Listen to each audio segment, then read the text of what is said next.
새 생명이 태어나기 전에 여인의 산통을 겪는 것처럼 우리 예수님은 하나님 나라가 도래하기 전에 이 땅에 시작될 재난의 몇 가지 징표들을 말씀해 주셨습니다. 오늘 본문에서는 인자, 곧 주님께서 오시기 전에 전무후무한 큰 환란이 있을 것을 우리에게 말씀하고 있습니다. 이것이 21절 말씀이지요. 보시면 이렇습니다. 이는 그때에 큰 환란이 있겠습니다. 창세로부터 지금까지 이런 환란이 없겠고 후에도 없다, 이렇게 말씀하죠.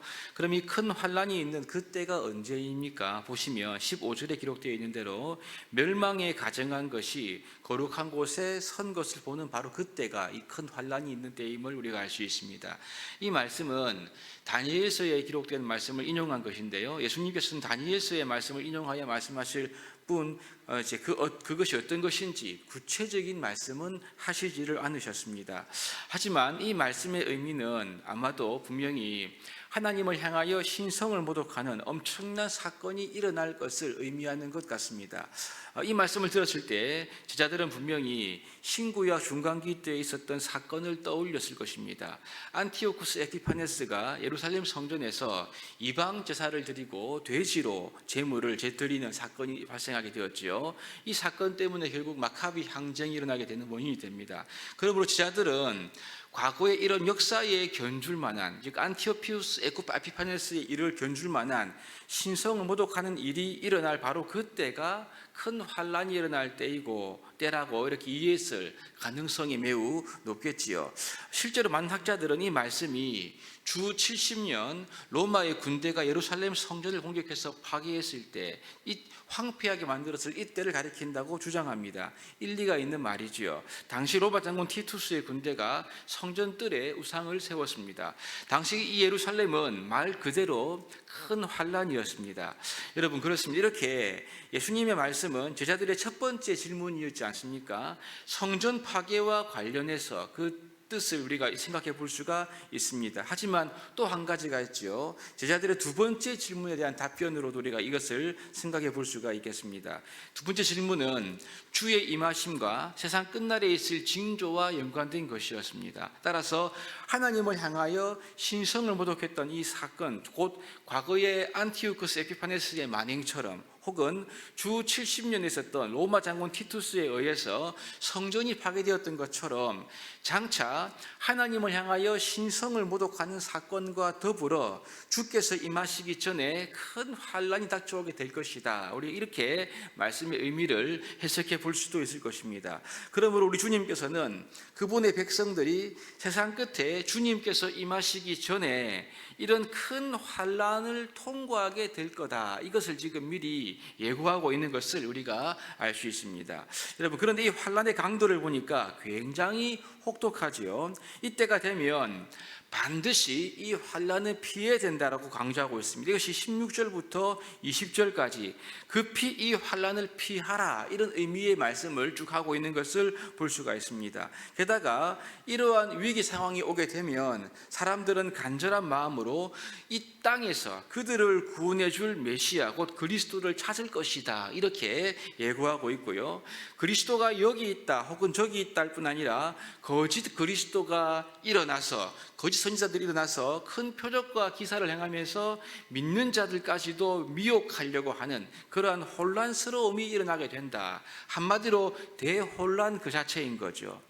사실 우리가 오늘 본문의 예수님 말씀을 읽어보시면 예수님께서 이 큰 환란을 말씀하시기는 하시지만 이 큰 환란, 전무후무한 이 환란이 어떻게 올지 혹은 언제 올지에 대하여 매우 상세하게 말씀하시지는 않습니다. 단지 이때 믿는 자들이 할 수 있는 일은 이때의 징조를 신속히 분별하고 이것을 피하거나, 혹은 땅 위에서 거짓 그리스도를 찾지 말고, 혹은 거짓 선지자들의 가르침을 분별하면서 번개처럼 임하게 될 인자를 기다리며 인내하라. 이것이 주님의 말씀의 하나의 초점이게 되는 거죠. 여러분, 그렇습니다. 우리가 오늘 이 본문의 말씀이 가리키는 때가 언제이고 어떤 방식으로 환란이 오고, 혹은 여기서 말하는 거짓 선지자들이 구체적으로 누구이고, 마치 점치듯이 이런 것에만 관심을 가지고 성경을 보신다면 예수님의 말씀하신 의도를 놓치기가 쉬운 거죠. 어제 말씀처럼 세상 끝이 되기 전에 큰 환란이 있을 것은 분명해 보입니다. 예수님께서는 구체적인 상황 하나하나를 다 우리에게 알려주시는 것이 아니라 큰 그림만을 보여주고 있는 거죠.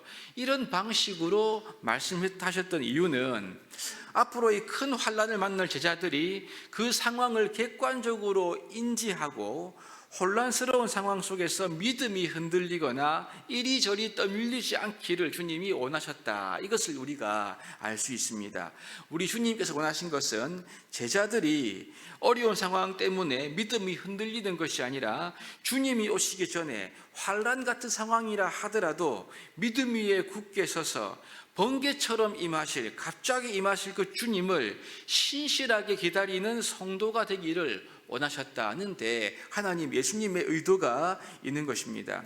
여러분 그렇습니다. 환란이나 공고나 박해나 기근이나 적신이나 위험이나 칼이라 하더라도, 아니 심지어 전무후무한 환란의 상황이 펼쳐진다 하더라도 우리를 그리스도의 사랑에서 끊을 수 없음을 우리는 믿어야 합니다. 왜냐하면 이 모든 상황은 다 하나님의 손에 있기 때문에 그런 거죠.